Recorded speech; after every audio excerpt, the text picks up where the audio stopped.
Direct indirect speech సింపుల్గా అండి. Subject as it is రాసుకోండి. సెడ్ వచ్చినప్పుడు సెడ్ మాత్రమే.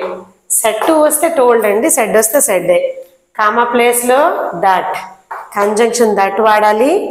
ఐ అండ్ వీ వచ్చిందనుకోండి అకార్డింగ్ టు సబ్జెక్ట్. సబ్జెక్ట్ ఏంటి? He as it is. Yam అనేది ప్రజెంట్, దాన్ని పాస్ట్కి మార్చండి వజ్. ఇంకా remaining watching movie as it is. So చూసారా ఆన్సర్ ఎంత ఈజీయో. సెకండ్ చూద్దాం. ఐ ఇక్కడ ఈ comma before part as it is అండి. సెడ్కి సెడ్డే వస్తుంది, సెడ్ టు ఉంటే టోల్డ్ వస్తుంది. కామా ప్లేస్లో that and he she it they ఉంటే ఈ రిపోర్టెడ్ స్పీచ్లో యాజ్ ఇట్ ఈస్ షీ అలాగే ఉంటుంది. లవ్స్ బికమ్ లవ్డ్, ఎందుకంటే present changes to past. And music as it is, no inverted commas.